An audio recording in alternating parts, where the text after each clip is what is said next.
안녕하세요. 마웨입니다. 드디어 이 비트코인이 사상 최고가를 경신을 했습니다. 그래서 그동안 이 비트코인이 시즌 종료다, 사이클이 끝났다, 이런 말들이 또 굉장히 많기도 했었잖아요. 그런데 그런 것을 지금 다 딛고선, 어제 기준이죠.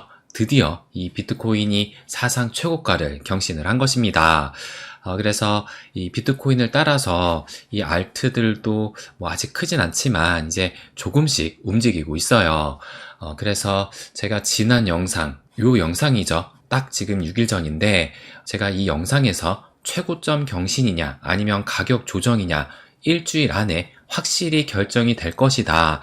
이렇게 또 말씀을 드렸습니다. 그런데 6일이니까 이제 일주일 안에 어쨌든 확실히 결정이 난 것이고, 그래서 제가 이 영상에서 뭐라고 말씀을 드렸었냐면, 이 당시 이 비트코인이 지금 이렇게 계단식 상승을 보이고 있기 때문에 그 와중에도 요 21선을 지금 깨지 않고 맞닿을만 하면 상승을 했고 또 맞닿을만 하면 상승이 나왔기 때문에 이 비트코인의 상승의 힘이 강하다면 앞으로도 요 21선을 깨지 않으면서 그러면서 일주일 안에 이런 상승의 최고점이 경신이 될 수 있다. 이 부분을 말씀을 드렸습니다.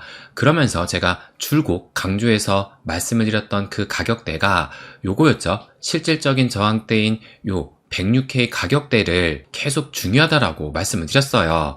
그런데 지금 어떻게 흐르게 됐느냐?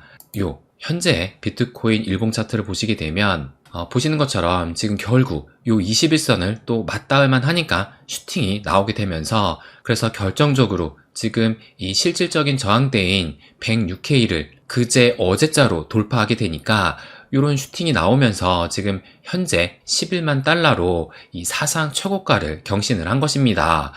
그래서 드디어 이 비트코인의 조정장 이때부터 시작을 했었잖아요. 그래서 지금까지 하니까 155일이었는데 드디어 이 조정장을 155일 만에 종료를 한 것이에요. 그리고 제가 어제 영상에서도 말씀을 드렸잖아요. 이 51선과 201선에 골든크로스가 임박을 했다라고 말씀을 드렸는데 이제 오늘 날짜로 해서 결국엔 이 골든크로스가 완성이 됐고 그래서 저는 추가적인 상승을 충분히 기대해 볼 수 있다라는 것을 어제 영상에서도 말씀을 드렸습니다. 그런데 아마 몇몇의 투자자분들은 지금의 상승이 좀 불안불안하다. 아마 이 상승이 오래가지 못할 것이다. 이런 생각을 하시는 분도 있을 겁니다. 왜 그러냐면 어제 또 모두가 웃지는 못했죠. 지금 보시는 것처럼 이 미 증시 같은 경우는 요 99를 빼고서는 거의 피바다 수준으로 장이 흘렀습니다. 그래서 요 3대 지수로 좀 보시게 되면 지금 다우존스가 마이너스 1.9%, 2% 가까이 하락을 하게 됐고 S&P 500이 마이너스 1.6%, 나스닥이 마이너스 1.4%로 3대 지수 모두 하락을 하게 됐으면서 이 공포지수인 빅스지수가 어제 하루 만에 무려 15%나 상승을 한 거예요. 그렇다면 어제 이 미 증시는 왜 이렇게 비교적 큰 폭의 하락이 나오게 됐느냐? 그러면 요것을 또 보여드리면 미국의 20년물 국채 경매가 부진의 충격에 빠졌다라고 하면서 30년물 금리가 5%를 재돌파를 했다. 이렇게 기사가 나온 겁니다. 그러니까 어젯밤에 미국의 20년물 요 국채가 경매에 붙여졌는데 그런데 그 수요가 부진하다 보니까 이 국채 금리가 상승을 또 보였다라는 겁니다. 그러다 보니 또 여기를 보시는 것처럼 무디스의 신용등급 강등의 여파가 다시 부각 중이다. 그러니까 이제 와서 이 국채 금리가 또 상승을 하다 보니까 이것을 다시 끄집어내가지고 다시 부각 중이다. 이런 얘기까지 나오고 있다라는 거예요. 그렇다면 지금 국채 금리가 다시 상승을 하면서 이 미 증시가 이렇게 피바다를 보일 정도로 하락을 보였는데 그렇다면 과연 이것을 어떻게 해석을 해야 될까? 이 부분이 또 궁금하실 겁니다. 그러면 또 저의 생각을 말씀을 드려보면 일단 요 S&P 500의 차트로 말씀을 드릴게요. 그래서 이때죠. 사상 최고가를 2월 달에 찍은 이후로 이제 관세 전쟁이 또 터지게 되면서 이만큼 하락을 했었잖아요. 그래서 그 낙폭이 지금 이때부터 이때까지 해가지고 대략적으로 한 21% 정도 하락을 보였는데, 그런데 이때 이제 바닥을 찍고 나서 지금 이만큼 상승을 했잖아요. 그러면 그 상승폭이 어느 정도 되느냐, 지금 이렇게 보시면 지금 바닥을 찍고 여기까지 상승을 한 그 상승폭이 23%를 보이고 있는 겁니다. 그러니까 마이너스 21%가 하락을 하고 바닥을 찍으면서 이제 23%나 상승을 한 거예요. 그런데 이 상승세도 지금 보시는 것처럼 이 상승세가 크게 꺾이는 움직임이 나오지 않을 정도로 강한 상승으로 여기까지 올라왔던 겁니다. 그러면서 우리가 가장 큰 기준으로 봤던 요 200일선까지 넘어서게 된 거예요. 그러니까 지금 강한 상승세로 여기까지 올라온 상황에서 이제는 충분히 이 하락이 나올 수 있을 만한 그 위치에서 어제 이 20년물 국채 경매가 하락의 재료로 쓰인 것 뿐이라고 저는 생각을 합니다. 그래서 다시 이 차트를 보시게 되면 우리가 그 기준으로 잡았던 이 200일선이 강세장과 조정장을 구분하는 중요한 지표로 보고 있었잖아요. 그렇다면 어제 하락으로 인해서 이제 이 200일선을 이렇게 돌파를 했는데 정말 이것이 진짜 확실하게 돌파를 한 것인지 이렇게 지지 테스트를 받을 수 있는 어쩌면 좋은 기회로 생각을 할 수 있다는 거예요. 그래서 여기에서 확실한 지지가 확인이 될 경우에는 재차 상승을 하게 되면서 사상 최고가까지 돌파를 예상을 합니다. 그리고 이 사상 최고가를 돌파하게 된다면 이때부터는 자산시장에 대한 이 투자 심리가 또 대폭 개선되게 되면서 주식시장뿐만 아니라 코인 시장까지도 함께 더 큰 상승이 나올 수 있다고 생각을 합니다. 그래서 제가 이미 말씀을 드렸죠. 금 먼저 사상 최고가를 돌파를 했고 그 다음 순서로 비트코인, 그 다음으로 이 미 증시 S&P 500을 말씀을 드렸는데 그런데 이제 어제 이 비트코인이 사상 최고가를 돌파를 했으니까 이제 다음 차례는 이 S&P 500으로 볼 수가 있는 겁니다. 그래서 이 S&P 500마저 사상 최고가를 돌파하게 된다면 모든 자산 시장이 강세장에 진입을 한 것이고 그렇게 된다면 이제 앞으로 찐 포모장이 조성될 수 있는 그런 환경이 만들어진 것으로 볼 수 있다는 거예요. 그리고 요 달러 지수도 좀 보시게 되면 어제 이 국채 금리가 상승을 하게 되니까 이것은 달러 약세를 불러오게 되면서 그래서 결국에는 이 달러 지수, 달러 인덱스가 이렇게 또 하락을 하게 됐어요. 그래서 이 달러 지수의 하락은 비트코인의 상승을 불러일으키는 중요한 요인 중에 하나라는 것을 여러분도 잘 아실 겁니다. 그래서 어제 같은 이런 소식도 이런 하나하나의 충격이라기보다는 이 금리도 어느 한쪽으로 좀 극단적으로 움직이는 그런 움직임만 아니라면 괜찮다고 봅니다. 어제 같은 국채 경매가 부진을 했다, 국채 수요가 부진했다 이런 뉴스가 여러분도 한번 찾아보시면 잊을만 하면 한 번씩 나오는 뉴스거든요.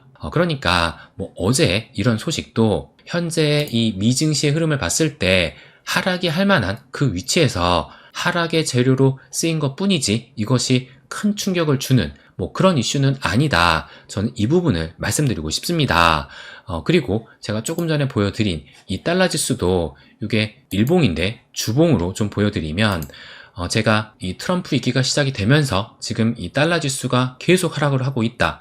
그런데 이것이 처음으로 발생되는 것이 아니라 이미 트럼프 1기 때 이 트럼프가 취임을 하게 되면서 달러 지수는 이렇게 하락을 하면서 이 비트코인 같은 경우는 반대로 이런 상승을 보였다라는 것을 여러 번 말씀드리기도 했습니다.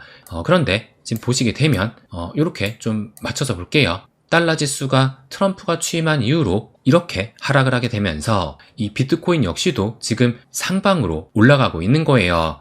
그래서 지금 우리가 큰 그림으로 봤을 때 달러 지수가 하락을 하게 되면서 비트코인이 상승하는 그림은 이번에도 예외 없이 나타나고 있다는 것을 다시 한번 확인할 수가 있는 겁니다. 그런데 또 여러분들이 궁금하실 것은 이 비트코인은 사상 최고가를 쓰고 있는데 왜 알트코인들은 최고점 근처에 가지 못하고 있을까? 아마 이 부분이 또 궁금하실 거예요. 그러면 이것을 또 보여드리면 이것이 이제 알트코인 시즌 인덱스를 보여주고 있는 것인데 보시는 것처럼 14로 비트코인 시즌을 보여주고 있는 겁니다. 그래서 현재 위치가 여기잖아요.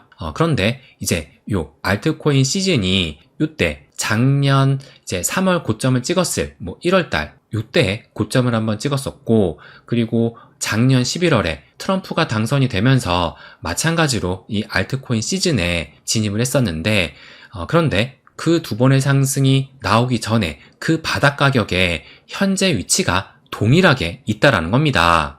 그러니까 그만큼 지금 이 알트에 대한 투자 심리가 낮다고 볼 수가 있는 것이고, 하지만 이것은 반대로 생각을 하게 되면 지금부터 여기부터가 진짜 시작이다, 이렇게 볼 수 있다는 거예요. 그러니까 이제 이 비트코인이 사상 최고가를 오늘 날짜로 경신하게 됐잖아요. 그렇다면 이제부터 이 언론이나 미디어를 통해서 이 비트코인이 사상 최고가를 경신했다는 것이 계속 노출되게 될 것이고, 이 미 증시 역시도 지금 현재는 200일선의 지지 테스트를 겪을 수 있지만, 이 지지 테스트를 끝내고 이런 상승을 보이게 되면서 사상 최고가까지 경신하게 된다면 자산시장의 바로미터인 이 미 증시까지 모두 사상 최고가를 돌파하는 것이기 때문에, 그 이후로는 투자자들의 투자 심리가 확연히 개선이 될 것으로 예상을 합니다. 그래서 이것도 좀 보여드리면, 제가 얼마 전에 이미 보여드렸던 자료예요. 이것을 다시 한번 좀 보시게 되면, 그래서 여길 보시면 비트 시즌에 진입을 하면 시간이 걸릴 뿐 다시 알트 시즌은 반드시 찍는다. 그래서 이 밑을 보시면 2018년부터 현재까지 나와 있는데, 이 비트코인 시즌 여기를 찍게 된 이후로 지금까지 단 한 번의 예외 없이 이렇게 모두 알트 시즌을 찍었다라는 겁니다.